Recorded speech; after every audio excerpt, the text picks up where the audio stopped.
While Mercedes was busy celebrating their 1-2 finish, the atmosphere behind the scenes felt like a technical funeral. Helmut Marko, that shrewd veteran who never holds back his words, unleashed a verbal assault and confirmed what many of us have feared. The new era of this category might be the most expensive mistake in history. Marko did not mince words when calling the new regulations tedious, and the technical reason behind it is truly terrifying. Forget the driver who brakes later, or the one who shows more raw talent on the corner exit. In 2026, what we are witnessing is battery management that borders on the absolutely ridiculous. Marko denounced that overtakes are now artificial, with drivers simply flying past opponents who are desperately saving energy. It is the infamous lift and coast taken to the absolute extreme. Seeing a Formula One car lifting off the throttle in the middle of a straightaway to recharge the system is a gut punch to those who love pure speed. The real problem? The new launch procedure. To achieve a decent start, drivers must push the turbochargers to the absolute limit to compensate for the lack of immediate electrical torque, a technical gap that nearly caused a catastrophe between Franco Colapinto and Liam Lawson on the grid. We are talking about telemetry spikes that show the internal combustion engine struggling to sync with the 50-50 energy deployment. This isn't just a challenge. It's a fundamental flaw in the suspension and weight distribution caused by the massive new batteries,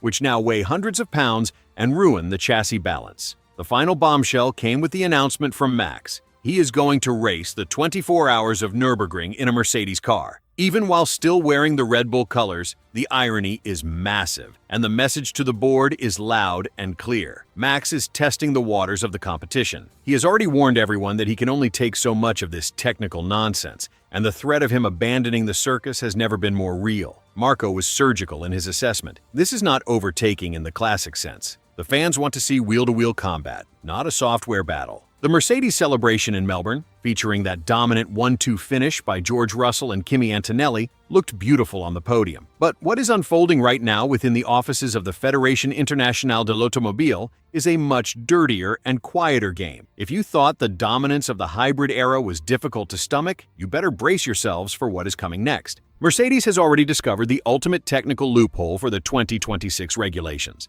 and they are currently moving mountains behind the scenes to ensure their rivals stay down. The German squad is working tirelessly to make sure that Ferrari and Red Bull keep their hands tied, unable to change even a single bolt or adjust the internal mapping of their future power units. It is a strategic siege designed to freeze the hierarchy before the first green flag even drops in the new era. This is not just about being faster, it is about legally preventing anyone else from catching up. There is a specific regulation known as the Additional Development Unit Opportunity, which essentially serves as a lifebuoy for any manufacturer that is falling behind the curve. If a power unit is found to be more than 2% slower than the top performer, that team is granted the right to bring extra performance upgrades to the track. However, Mercedes, being as cunning as ever, is now being accused of practicing a very sophisticated form of political sandbagging to keep their lead safe. Insiders suggest they are intentionally controlling their own advantage, winning races by the smallest possible margin just to ensure that Ferrari and Red Bull do not drop into that 2% to 4% deficit zone. By winning slowly, they prevent the trigger that would allow their rivals to unlock more development time. It is a brilliant yet ruthless way to maintain a monopoly on the top step of the podium without alerting the regulators. And why are they so desperate to block the rest of the grid from evolving? Because the Whiskey 17 chassis hides a technical secret that left even Lewis Hamilton questioning his future before he made his high-profile exit. Mercedes has mastered a revolutionary trick regarding the engine compression ratio. When this is paired with the specific properties of the new synthetic fuel from Petronas, it allows for a precision in fuel flow control that far exceeds what Shell is currently delivering for the Scuderia Ferrari. We are talking about a level of thermal efficiency that maximizes every single drop of fuel, turning it into pure horsepower while keeping the internal temperatures perfectly stable. This technical advantage creates a massive gap in energy deployment during long race distances, meaning the Mercedes car can stay at peak power while others have to lift and coast. Brace yourselves for the nightmare. Debris was seen streaking across the Sakhir sky following a direct kinetic strike on the Bahrain National Communication Center. We are talking about a distance of a mere 15 miles from the international circuit, essentially within the drag reduction system zone of an aerial assault. Pirelli has already seen the writing on the wall and officially canceled their tire testing sessions, while the atmosphere among the mechanics is a desperate every man for himself scenario. It does not matter if Mercedes has unlocked the ultimate secret to the engine compression ratio. If if the cargo planes cannot even leave the tarmac. We are facing a massive disruption in flight corridors across the Persian Gulf that could paralyze the entire sport. If the heavy equipment cannot move, the show simply cannot go on, and the tension in the paddock is reaching a breaking point as teams fear for their safety and their gear. Saudi Arabia is currently making a Herculean effort, exerting massive political and financial pressure behind the scenes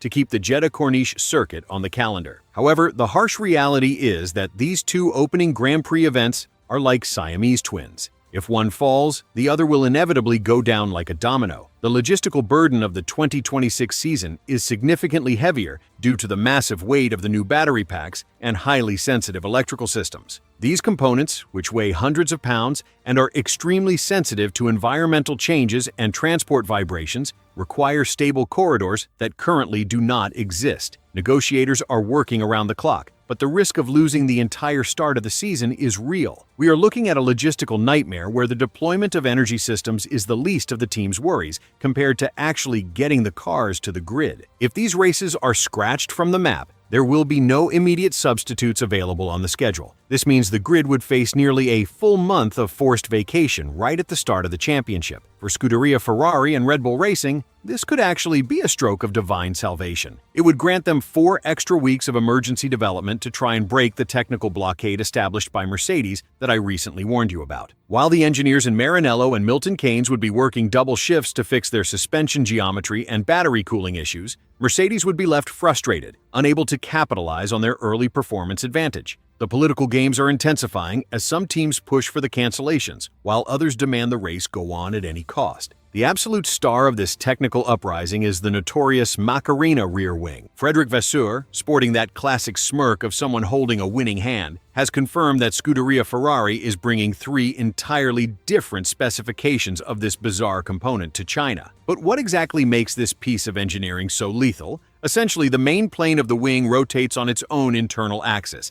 actively shifting the angle of attack. It is as if the car possesses a constant super drag reduction system that slashes aerodynamic drag to levels the competition has never even dreamed of witnessing. Technically speaking, this trick is a masterclass in reading between the lines of the rulebook. The component was nicknamed the Macarena because it literally dances and oscillates based on the velocity of the vehicle. By rotating the entire wing profile, Scuderia Ferrari achieves brutal aerodynamic efficiency without the need to open a traditional flap like a standard drag reduction system. This results in an absurd gain in straight-line speed, without sacrificing a single pound of downforce in the high-speed corners. The Fédération Internationale de l'Automobile has already validated the concept, sending the entire paddock into an absolute frenzy. The 7-time world champion dropped a massive bombshell by admitting he personally called Toto Wolff and Zak Brown to try and extract classified intelligence regarding the Mercedes and McLaren power units. Lewis Hamilton is fully aware that while Scuderia Ferrari currently possesses the superior launch and initial acceleration, they still lack the long-run stamina and top-end performance compared to the Whiskey 17. He is playing a dangerous game of psychological warfare, trying to bridge the technical gap before he even settles into the cockpit for the next race.